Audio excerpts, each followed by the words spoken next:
Question number 23. If the first and nth term of a GP are A and B respectively. तो यहां पर भी small a का use हुआ है, तो यहां पर भी मैं क्या काम करता हूं, answer 23, let first term of a GP be capital A and common ratio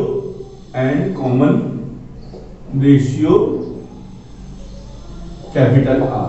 ठीक है, फर्स्ट टर्म क्या हो जाएगा बच्चों, फर्स्ट टर्म तो यानी कैपिटल A की वैल्यू A दे रखी है, ये गिवन है, और nth टर्म क्या होगा, B दे रखा है। तो nth टर्म यानी आपको क्या दे रखा है बच्चों, आपको ये दे रखा है, nth टर्म क्या है, B है हमारा। ठीक है भाई, आगे बढ़ते हैं। And P is the product of n terms. तो प्रोडक्ट ऑफ n टर्म, पहला टर्म क्या होगा बच्चों, A, दूसरा क्या होगा A R, तीसरा क्या होगा A R square dash dash dash dash A R की पावर n-1।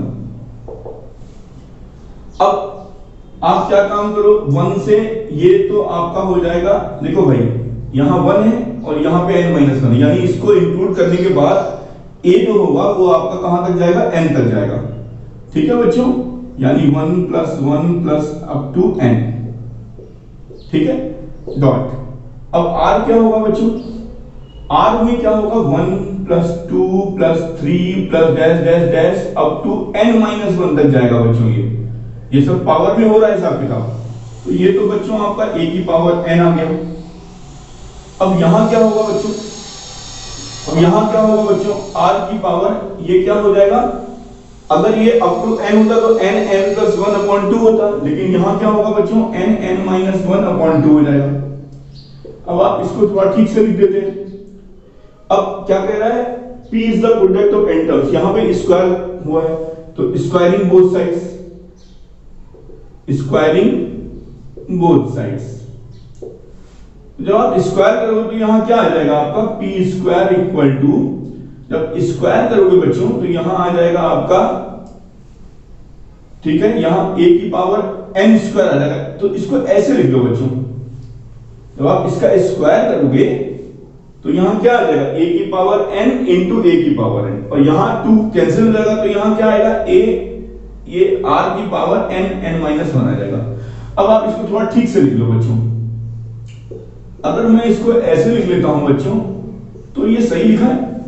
अब ये क्या है, ये आपका b है, ये क्या है आपका b है, और फर्स्ट टर्म क्या है आपका a है, a क्या है, कैपिटल A है, तो a की पावर n और b की पावर n, तो ये आपका a b की पावर n आ जाएगा। ये इंपॉर्टेंट क्वेश्चन है बच्चों, थोड़ा सिंबल्स को ध्यान रखना है और आपका आंसर आ जाएगा, नोट कर लीजिए। क्वेश्चन नंबर 24 यानी answer 24, show that the ratio of the sum of the first n terms। ठीक है भाई, फर्स्ट n टर्म्स का यानी क्या होगा, a r, इस तरीके से ये आपका n टर्म्स हो गए, और नेक्स्ट क्या होंगे, ये फर्स्ट n टर्म्स हो गए, और नेक्स्ट क्या होंगे, नेक्स्ट n टर्म्स क्या होंगे, यहां से स्टार्ट हो जाएगा भाई ये, फिर अगला क्या होगा, a r की पावर n+1। अब ऐसे करते करते हमें कहां तक ले आना है, 2n तक ले आना है। ठीक है बच्चों, भाई यहां से यहां तक तो n हो गए, अब यहां से यहां तक जो होंगे, यहां ये कौन सा टर्म होगा, ये n+1 होगा, ये n+2 होगा। तो आपको कहां तक ले आना है बच्चों, इसको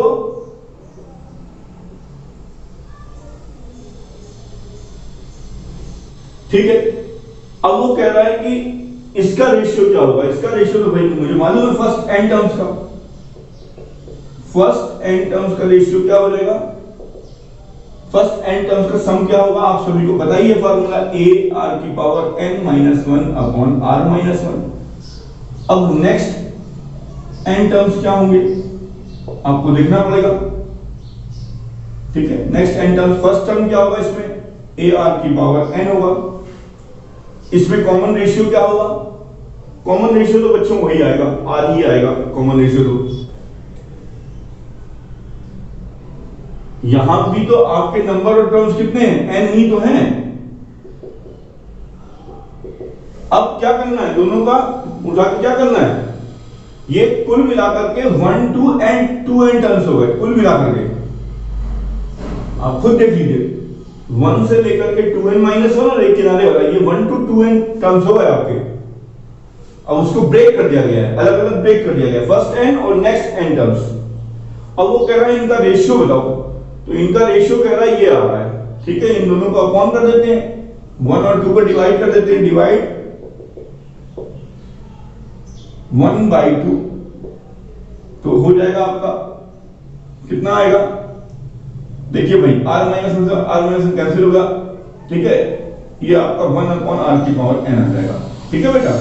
ये आपका आंसर 25 देखते हैं।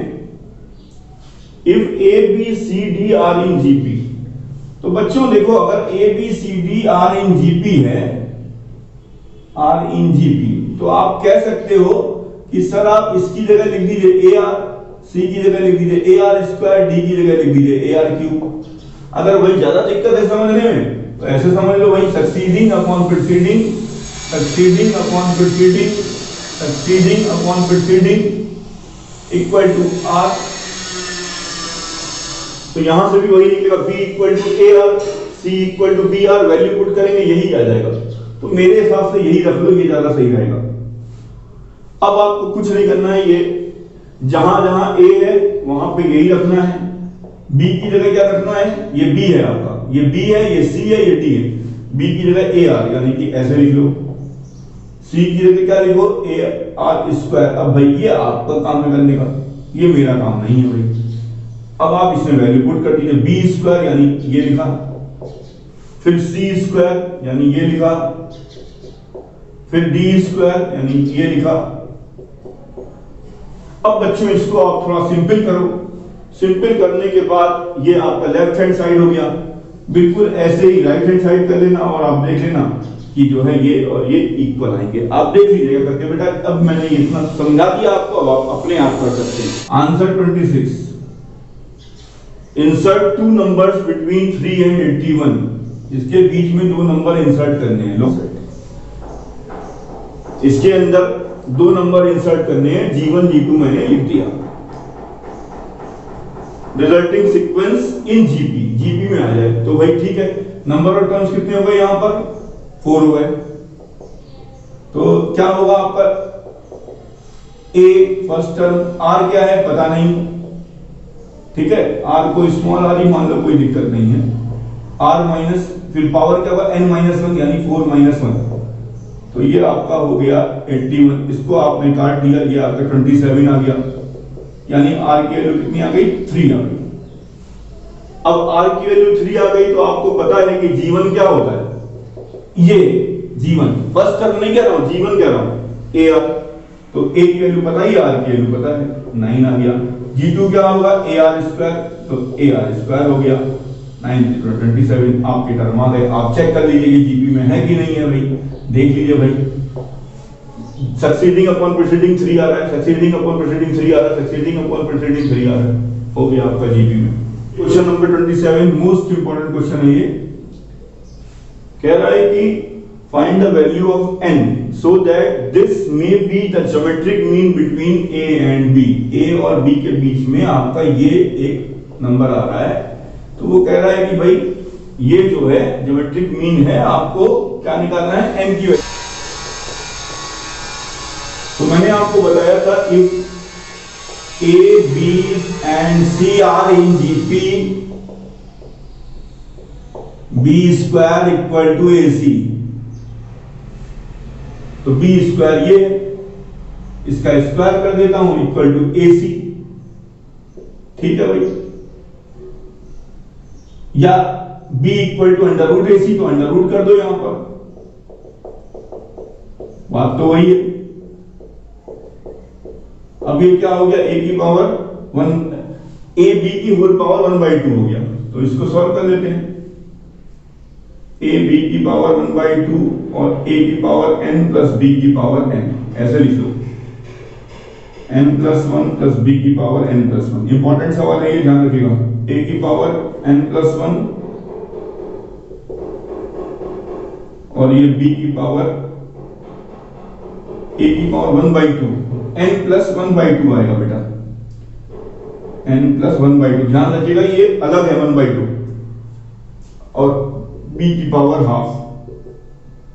यहां पे क्या होगा, a की पावर 1/2 और b की पावर n प्लस 1/2 आ जाएगा। एक n पावर ये आ जाएगा आपका। सबको अब एक तरफ ले आओ बेटा, सबको एक तरफ ले आओ। माइनस इसका सेटिंग इसके साथ कर देता हूं मैं, और bn plus 1 minus a 1/2 bn plus 1/2 equal to 0। अब बच्चों यहां पे क्या काम करो आप, समझ लो ये 1 प्लस, ये समझ लो लिखा हुआ है a की पावर n प्लस 1/2 प्लस 1/2 लिखा है। तो ऐसा करो, a की पावर n प्लस 1/2 कॉमन ले लो। कॉमन ले लो तो यहाँ क्या बचेगा, a की पावर 1/2 माइनस b की पावर 1/2। यहाँ से माइनस साइन तो कॉमन ले लो, और यहाँ पर भी वही काम करो, b की पावर n प्लस 1/2 कॉमन ले लो तो a बाई ये आ जाएगा आपका। आप समझ गए होंगे, ये आ जाएगा। अब या 1/2 माइनस ये आ जाएगा आपका, और एक आपका इसको फैक्टर कर लो। ठीक है बच्चों, ये आपका हो गया। अब या तो ये जीरो या ये जीरो, तो a और b कभी इक्वल होंगे नहीं, क्योंकि ये अलग है और ये अलग है, तो यानी यही इक्वल होगा। क्योंकि सिंस a की power 1/2 is not equal to b की पावर 1/2, देन अब ये इक्वल कर दीजिए, n plus 1/2 equal to b की पावर n प्लस 1/2। इसको नीचे ले आओ। ठीक है बच्चों, तो इसको ऐसे लिख सकते हैं कि नहीं बताओ। तो n इक्वल टू क्या हो जाएगा, माइनस 1/2। ये नोट कर लीजिए, बहुत ही। Answer 28, the sum of two numbers. ठीक है भाई, the sum of two numbers, late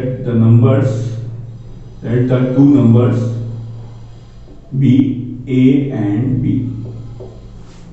sum of two numbers is 6 times the geometric mean। geometric mean क्या हो जाएगा इसका, अंडर रूट ए बी हो जाएगा। तो आपको ये बताना है a by b equal to, आपको बताना है बच्चों a बाई बी क्या होगा। ठीक है, कोशिश करते हैं। क्वेश्चन तो उतना बहुत अच्छा क्वेश्चन है ये बच्चों। इसको ऐसे लिखो, a प्लस बी। अब आप इसको लिखो बच्चों 2 into 3 under root a b लिख लो इसको। ये मैं जानबूझ के लिखवा रहा हूं आपसे। अब आप क्या काम करो, इसको नीचे ले आओ, a plus b upon 2 under root a b ले आओ। अब अप्लाई करो, ये आईसीएसई बोर्ड के बच्चों ने ये सीडी रूल पढ़ा है। Apply componendo and dividendo rule. CD rule बोलते हैं इसे, सीडी रूल। आईसीएसई बोर्ड वाले बच्चे जो हैं ये रूल पढ़े हुए हैं, उनकी क्लास 7th में ये रेशियो का चैप्टर है। अब आप इसमें अप्लाई कर दीजिए। क्या होता है मैं बता दे रहा हूं, ए अगर ऐसे कहीं लिखा हुआ है कोई चीज, ठीक है, तो अगर आप सीडी रूल लगा रहे हैं तो a plus b upon a minus b equal to c plus d upon c minus d. ये होता है कंपोनेंट और डिविडेंड रूल। तो लगा दीजिए यहाँ पर प्लस का 2 under root a b upon a plus b minus 2 under root a b equal to 3 plus 1 upon 3 minus 1। ये कितना हो गया आपका 4/2 2/1 हो गया। अब ये जरा ढंग से लिखो, under root a plus under root b का होल स्क्वायर मुझको दिख रहा है, मुझको तो भाई ये दिख रहा है, आपको भी दिखने लगा होगा।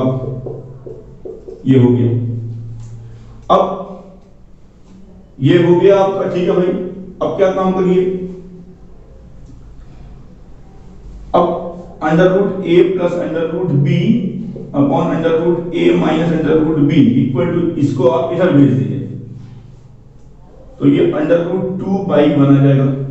अब आप फिर से कंपोनेंट और डिविडेंड रूल लगाइए। Again apply CD rule. तो under root A plus under root B plus under root A minus under root B upon under root A plus under root B minus under root A plus under root B equal to under root 2 plus 1 under root 2 minus 1। अब आपका क्या हो जाएगा, ये और ये cancel हो जाएगा। और ये कैंसिल हो जाएगा, तो आपका कितना आएगा अंडर रूट ए टू, अब two root a upon two root b, ये आएगा आपका बच्चों। लेकिन हमको तो निकालना बच्चों क्या है, हमको निकालना है a अपॉन बी, और यहां आ रहा है रूट ए, यानी स्क्वायरिंग कर दो, स्क्वायरिंग बोथ साइड्स। जैसे ही आप स्क्वायरिंग करेंगे बच्चों तो ये क्या आ जाएगा आपका a upon B equal to ये root two plus one whole square हो जाएगा और ये root two minus one whole square हो जाएगा। जब आप इसको सॉल्व करेंगे बच्चों तो ये आपका आ जाएगा two plus one plus two root two, तो ये आपका आ जाएगा यहां पर three plus two root two और ये आपका three minus two root two आ जाएगा। यही आपको प्रूफ करना था। अच्छा क्वेश्चन है, ये आपसे पूछा जा सकता है। Question number 29, if a and g be arithmetic mean and geometric mean respectively between two positive numbers, तो आंसर क्या है आपका 29 है। Let first and second number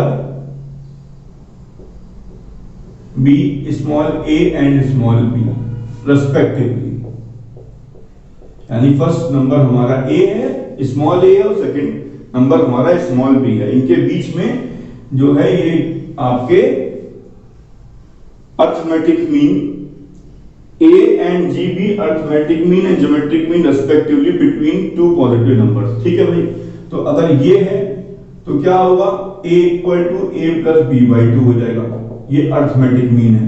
ठीक है, और अगर ज्योमेट्रिक मीन है ये आपका जी बी, तो g equal to under root a b हो जाएगा।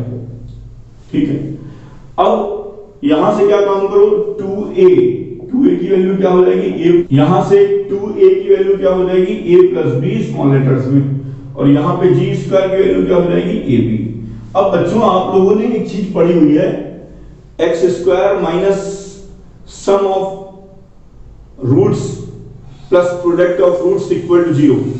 अगर आप कोई quadratic x square minus a plus b x plus a b equal to 0, इसकी जगह आप लिख दीजिए 2a और ए बी की जगह लिख दीजिए बी स्क्वायर। अब आप इसको सॉल्व कर लीजिए, minus b under root b square minus 4a1 है upon 2a, 2a plus minus under root 4a square minus का 4b स्क्वायर अपॉन 2, बाहर निकालिए, 2 से 2 कैंसिल हो जाएगा, तो आपको क्या आ जाएगा a plus minus under root a square minus b square. कहने का ये मतलब है बच्चों कि जो है ये दो आपके दो वैल्यूज जो हैं, दो नंबर जो हैं पॉजिटिव नंबर, ये आपके देखिए एक आ रहा है a plus minus under root a square minus c square, और एक आ रहा है a minus under root a square minus c square. कहने का ये मतलब है कि ये जो x है ये आपका ये आ रहा है, यही आपको प्रूव करना था कि वो जो दो वैल्यूज हैं वो आपकी ये होंगी। ठीक है, थोड़ा सा ध्यान से समझिएगा। Thank you.